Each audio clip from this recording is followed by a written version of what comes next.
Last year, we took a little look back to a favourite of mine from 2014, Shadow of Mordor. If you want to watch that video, I will link it below. Ever since then, I've had countless people ask me if I'll look at the sequel, a game that is coming up on its 5-year anniversary. I did play this when it dropped in 2017. I remember being quite excited for it. It seemed to take the Nemesis system and push it further. It incorporated a whole gear system and just overall wanted to be a bigger, deeper game. What could go wrong? Well, back when it came out, I wasn't a fan. I remember the game being bloated, grindy, and overall boring. But is it still like that? After the patches and changes, after years of playing other things, will I feel the same when I revisit Shadow of War? Will it still be as bad as I remember? Let's find out.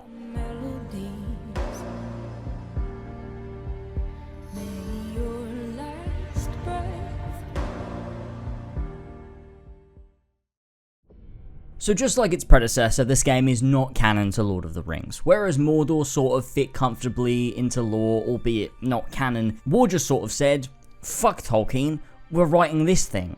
And it's mental. I mean, who cares about the history of the ring wraiths, right? Shelob was cool in Return of the King, but I did always wonder, what if she were a sexy lady? And we're gonna just throw in the Duomo from Italy.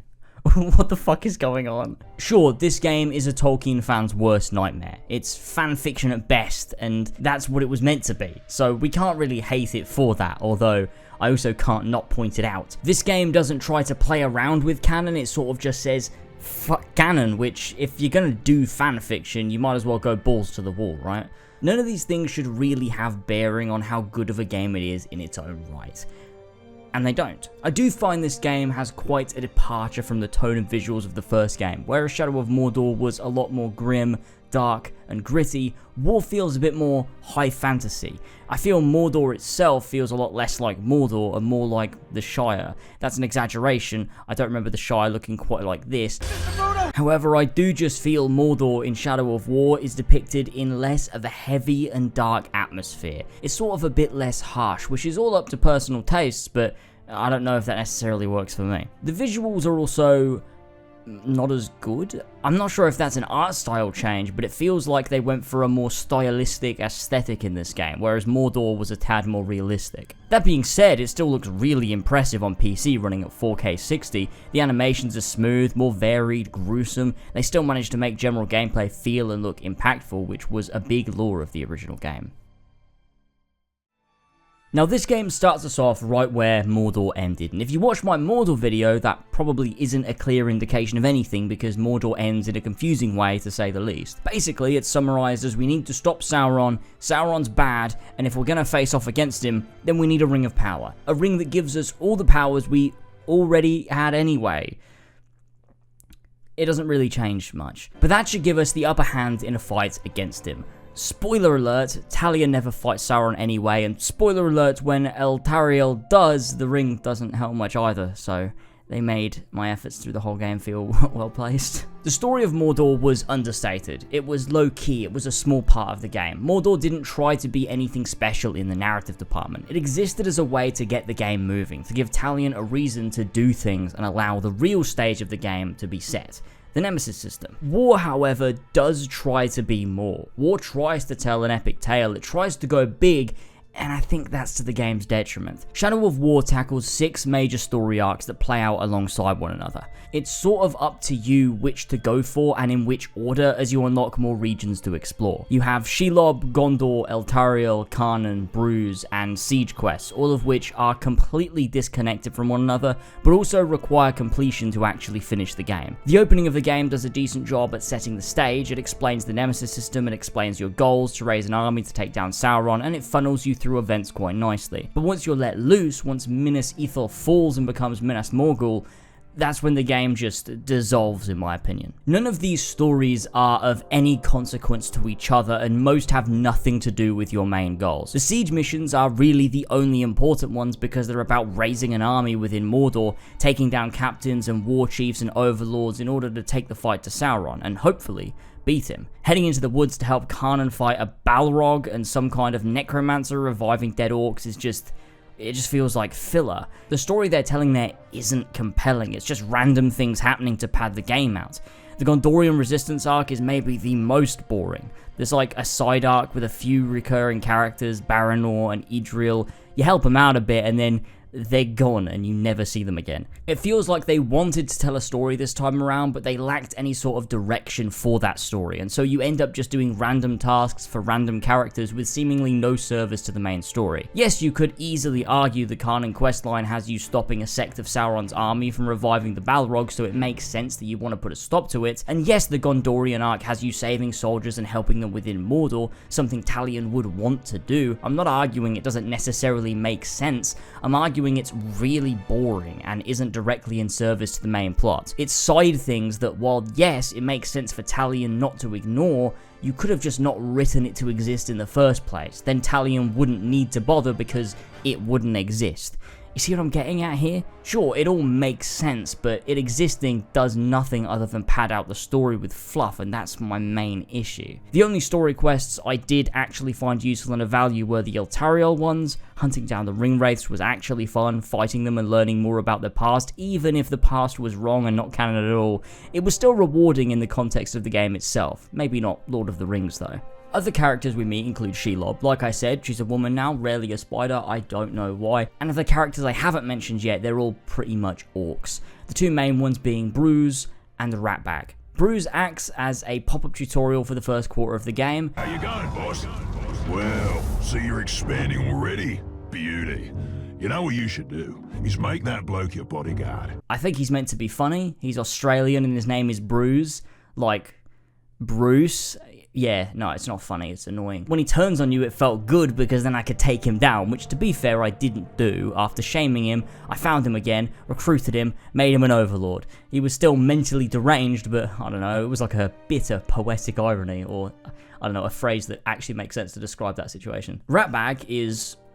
Ratbag. Well, I was captured by some slavers, actually. They weren't all slavers. Two were cannibals, one was a necromancer. Fun bunch. He's still really out of place, and to be fair, maybe more in place in War than in Mordor. In Mordor, he felt like a total tonal shift, but in War, everything is just really funny. You've got like lots of funny orcs in the game, whereas in Mordor, they were a lot more menacing, but that's by the by, and we'll talk more about that in a later segment. Ratbag is fine, he's Ratbag, what more can I say? Look, this game's story meanders a lot. It doesn't really land on anything, ever, not even when it's over, it just sort of ends.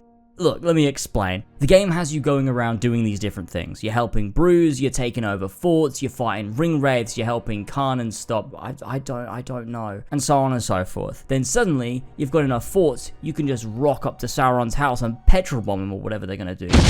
And so you do that, and you fight Isildur, who like definitely shouldn't be a Nazgul, but whatever, we've established this game isn't canon. Celebrimbor is going to dominate him. As he does, Talion's like, no mate, I have a conscience now. I know we've been dominating hundreds, probably thousands of orcs, but I'm calling it a day here, mate, and you're the bad guy. And Celebrimbor is like, fair play, but that does mean I'm gonna have to leave you as a corpse now and go off with Tauriel, who's willing to play by my rules. We're gonna go fight Sauron. You can bleed out if you want. And so they fuck off. Talion nearly dies, but luckily Isildur's ring is on the ground, and Talion puts it on, and boom.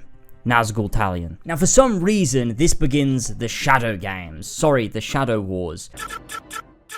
What that means is that Talion has to keep Mordor in a perpetual state of war and conflict, as if Mordor isn't already in a perpetual state of war and conflict. In doing this, I think he's like biding his time. I don't believe he has any intention of fighting Sauron. I think he's just sort of holding him back from Middle-earth until someone else, maybe a small furry-footed Shire folk, can like, I don't know, throw the ring into the fires of Mount Doom or something less specific than that. And like I said, Tauriel and Celebrimbor go to fight Sauron. They lose because, of course they do, and then Celebrimbor joins with Sauron, and they're just like together now for some reason. I'm not even going to pretend like I know what's happening or why. Like I said, I could look it all up, but I want some scuffed explanations in the comments of this video to try to do that for me. After all that, you do the Shadow War, which by the way, in the original game took like 20 stages. Thankfully now it's only 3 after an update, but imagine you finish all 20 stages, like I did when the game came out, only to have the ending go, and so Talion failed. He succumbed, he went evil, and then Frodo and Sam saved the world. You know, from that book series that became a Peter Jackson film series. So everything you did was It was pointless, and then Talion dies, and he's in heaven. And that's the game, thanks for playing. This story is just all over the place. Might be one of the worst. Although Shadow of Mordor was unremarkable in its narrative, it was generally inoffensive. War is not either of those things. It's remarkably offensive. And not offensive like mean to me, offensive like bad. I really hoped I'd understand and like the story more on a second go, but honestly, it's just solidified for me how scuffed this story is. It doesn't seem to know what it wants to achieve, and it just does things for no real reason. Like the original, the story exists mainly to enable the game to happen. The difference being, Shadow of Mordor's story was low-key, small, and minor. Shadow of War decides to make its story front and center, big and bombastic, and it drags the entire experience down. Now, how does it handle open world? That's gotta have something going for it, right? I mean, yeah, it does. I like this shit a lot, actually. There are 5 areas. Nurnen is great, I love the greenery, it's pretty, I vibe with it. Saragost is snowy and mountainous, that shit slaps. Minas Ithil, later known as Minas Morgul, is really cool. I love the more urban environment of this war-torn city from Gondor. Not you. And Gorgoroth is nice. The barren wasteland, the lava, Mount Doom in the distance, Barad-dûr on the horizon, it's great stuff. I love the variety, I love the different locales, and Shadow of War has a bunch, and luckily they're all quite small too, so moving around doesn't feel cumbersome or annoying. It's just like good world design, good level design. The world is full of various collectibles, and I have to say, I think it's handled quite nicely here. There are Gondorian artifacts which tell you little bits of history and lore about them. That being said, I don't know how much of it is just made up, given this is a Shadow of game. There's also a couple of little side things to go off and grab. Celebrimbor memories, which let you play missions from his past. They're nice, they're a challenge, it's cool. The Shelob memories that give you a small insight into what she went through, and then there's Ithildin used to open Ithildin doors. Each region has barrows in which you can find a hidden chamber housing a piece of Bright Lord gear. It's quite cool actually, and it makes it feel well earned and secretive. I enjoyed the collecting of these pieces. Overall, I stopped going for the side items other than the Ithildin after I left Minas Ithil because I sort of stopped caring about most of it, which sucks, but it's true.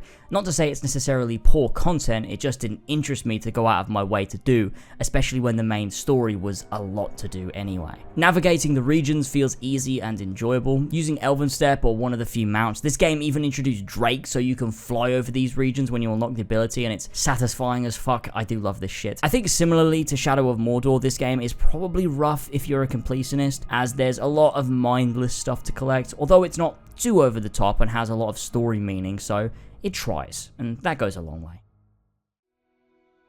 When I talked about mission structure in Shadow of Mordor, I mentioned that games like this don't exist anymore. You go to a marker, you watch a cutscene, you start a mission, you play the mission, it's over. Open worlds these days want to be The Witcher. Missions are always active, there's no instant set aside, it's all just dynamic and integrated into an open space.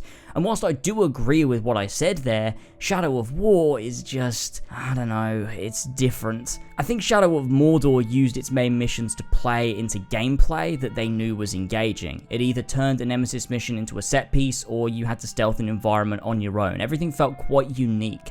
In Shadow of War, the mission structure is pretty dead. Don't get me wrong, there are some standouts that are quite fun to play, but even something like fighting the Balrog is, I mean, god, this is so how did they make this boring? So many missions require you to just free some prisoners, take out some archers, it's all just the same stuff, and it drags on. Like, most of these arcs have 10 to 15 missions, and they're all the same shit. Go here, do this thing, okay, and then do it again.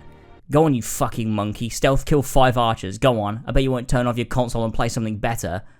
You're right, I won't. The missions in this game take the fun away from the game, which sucks, because in Mordor, they just played into the fun. The fun, of course, being the Nemesis system. If you're a fan of Shadow of War and you've made it this far into the video, I just want to stop and give you a clap. I'm really sorry I've been bashing this thing. I'm sorry I feel this way. But it stops right here, because we're about to talk about the Nemesis system. Now, this is what makes the Middle-earth game special. I said it in the Mordor video, and I'll say it again. This system is why these games exist, and it's what makes them so fun to play. Although I have so many issues with Shadow of War, I still made it to the end. I still enjoyed my time with it because, fuck, the Nemesis system is bloody fantastic. Shadow of War takes it to a new level. Fort assault and fort defense is a key aspect of this game. Let me lay it out. Each region has a fort. That fort is controlled by an orc overlord. Every overlord has war chiefs, all war chiefs have captains, and the captains have their foot soldiers. That's the hierarchy. Now your job in each region, and this is what I love, is to take control of each fort. Now granted, if you wanted to try to take control of the fort right away without doing any legwork, you could, but like, it's probably not going to go in your favor. What I like to do was slowly dismantle the enemy forces, go for the bodyguards of the war chiefs first, get them on my side. After that, lead the war chiefs into a betrayal where I take over them too, finally attacking the fort with all of the forces at my side, leaving the overlord with nothing, eventually chopping off their head and taking the fort for myself. It's a long process and one of investigating each target who have their own personality and traits and backstory, building a relationship with each of them as you go. Sometimes you aren't victorious right away. You build a narrative with each and every target you encounter until you reach the end of that set narrative when you take the fort. This is where the Middle-earth games shine, in making your own story, paving your own way through the world. I had endless fun right up until the end of the game because of this system. Strip away the confusing story, strip away the meaningless missions and fluff, and you're left with a perfect sandbox that I could mess around in for hours upon hours, and that's really an achievement. If you really did cut everything else and focused on the sandbox of the Nemesis system, imagine the game you would have. It'd be so goddamn impressive. You always have like one main reoccurring Nemesis 2 on each playthrough of these games, and this time around it's even more in depth because of the fact that your captains can turn on you. I had this one guy who helped me take over a fort, and after it was mine, he died in one of the pit fights.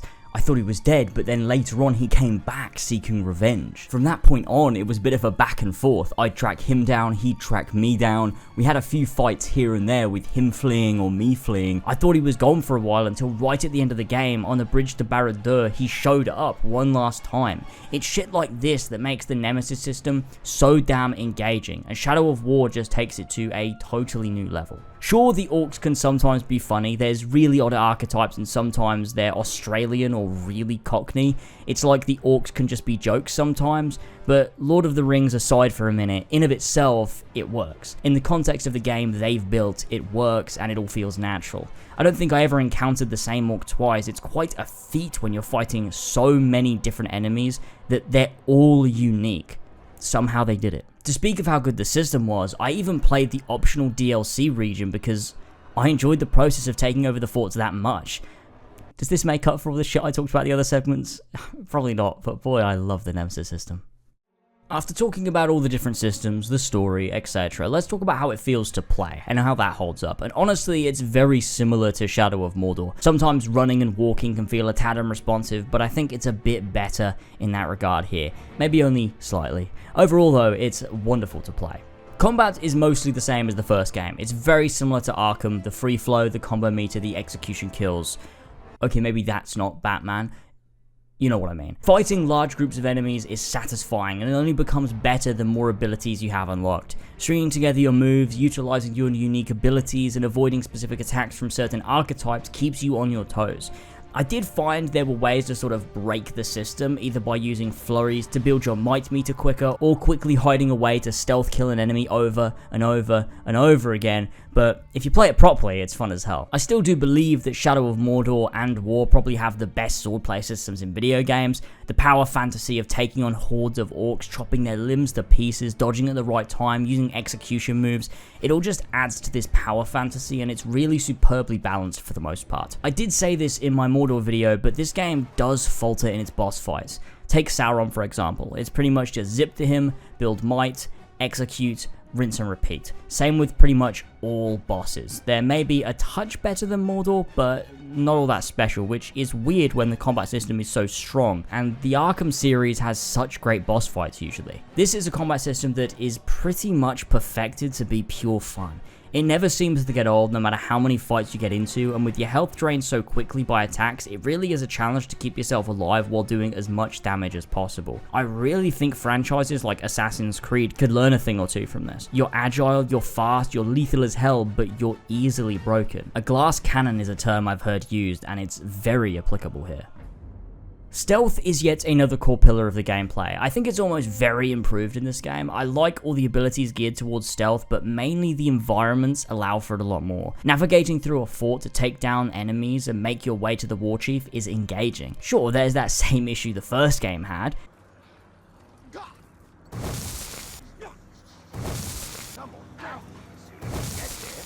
But you know, it's the power fantasy that matters. I don't think Shadow of War is trying to be a competitor to real stealth games, it just has a stealth mechanic that is supposed to be pure fun. It couples with the combat system, taking down guys easy, but it's doing so as efficiently as possible that's the challenge. Stringing together stealth kills, using your bow to take one down, another with your knife, attracting them and killing them out of sight, you know, just being flashy as you can be, that's the real focus here.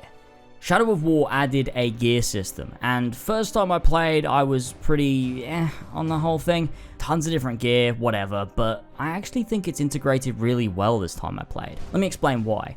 There's tons of different gear, common, rare, epic, whatever, but there's also legendary gear sets. Different gear that you get from different factions by taking down legendary orcs of that faction. When you get the gear, it can be upgraded 3 times by doing 3 specific challenges, so it means you really have to work for it. The legendary gear sets look fantastic, and to keep them at your level and performing how you want them, you have to track down the relevant challenges and perform them in order to upgrade the pieces. It's odd, however, that every cutscene is pre-rendered, meaning you can't even see your gear in cutscenes. The same can be said for Mordor, however, that game didn't have a gear system. It's strange that with all these different pieces of gear, they never thought to maybe render the cutscenes in-engine. It's only a tiny thing, but it still bothers me. The gear system though adds layers to what you do in different regions and who you might track down to defeat in a battle, again adding to your overall own narrative through the world. The soundtrack is a segment of the Mordor video for some reason, and I guess I'm doing it here since I copied over my notes from that original video. It's good, probably better than Mordor. I specifically like the track that plays when you're victorious in a fort defense. It sounds like the Lord of the Rings theme a little bit.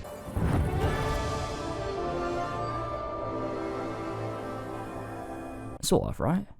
Okay, so I made sure to get the big old complete edition of Shadow of War, which meant I got to play the DLC packs. Now, there was some DLC that just adds new tribes into the base game, which is actually shit. Like, if you're paying for it, don't pay for it. It just adds random markers to your map that are just fights with random orcs. It's not worth anything. It's annoying, to be honest. But there were 2 story campaigns. The first being Desolation of Mordor, which I didn't play because the game basically told me, hey, look, you play as this guy from the main game, he's shit, he has no powers, and also when he dies, he's dead and you start again. You want to play? No.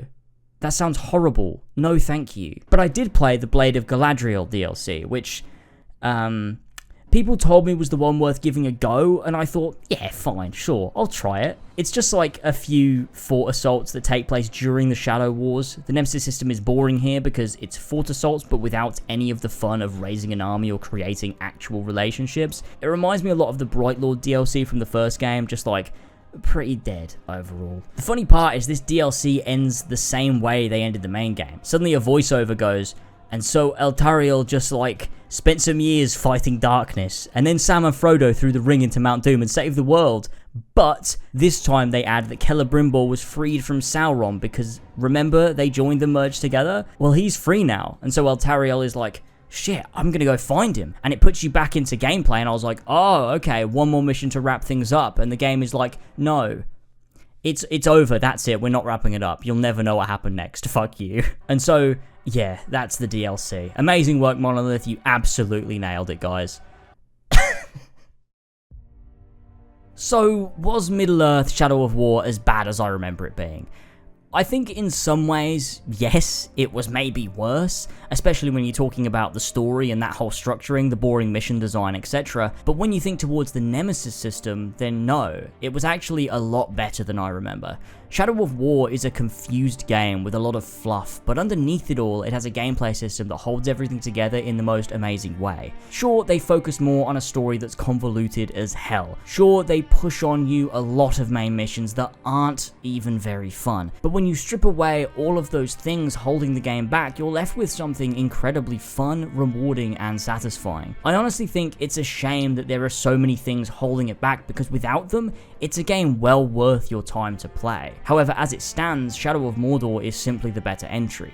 It wastes less of your time, it doesn't try to be something it's not, and it focuses on the best aspects of the game, the incredible sandbox they created. I wish I could love Shadow of War like I know a lot of you guys do, but I'll always feel this game was wasted potential. A video game that could be a lot of endless fun, covered up by a story that doesn't work and missions that bog down the game until I no longer want to play it. There were times I had a lot of fun playing Shadow of War, but overall I found myself bored, annoyed, and thinking to myself, damn, I guess this is as bad as I remember. Thank you all so much for watching this video. Don't forget to drop a like, don't forget to subscribe if you want to see future videos. I am working on a big Horizon Forbidden West video critique thing. It'll be out when it's out. I don't know how long it's going to take me. It's a big one. Let me know your thoughts on Shadow of War in the comments down below. I know a lot of people do prefer this one, and I went into this thinking maybe I was wrong the first time. And I think in some ways I was. I remember thinking Shadow of War had like a really broken and boring Nemesis system, but playing it this time I was like, this is the only thing that's keeping me around. Everything else though was like really dead, just bogged down, bloated. It wasn't a very fun experience in that regard. So maybe this is a hot take, maybe it's not a hot take, maybe people do agree with me, I don't know, we'll find out. I'm sure the comment section will be, you know, angry. That's fine though. Thank you all so much for watching. Thank you very much to everybody over on Patreon. Patreon really does help me with making these videos. It means I can spend some more time playing through the game properly, collecting my thoughts, writing a proper script, editing the video, all of that stuff, so I don't really have to worry as much about rushing out a video. So thank you to everybody over there. Thank you to the Patreon producers. If you want to help support the channel, Patreon's the place to do it. Plus you get stuff back. That's the main point there. Don't forget to drop me a follow over on Twitch and my other social media. I'm always streaming and I'm always active on Twitter, not so much Instagram, but follow me anyway, because when I do post a picture, you best believe it's going to be worth your time. And as well, don't forget to join the 4 Pillars Discord server. It's our community Discord server where you can meet plenty of people and chat with me and the other pillars as well. It's a lot of fun. I love it there. It's a really nice place to be. So come along, have a chat with everybody, and it'll be good vibes. Anyway, thank you all so much for watching, and I will see you soon for that Horizon video. Catch you later, everybody. Bye-bye.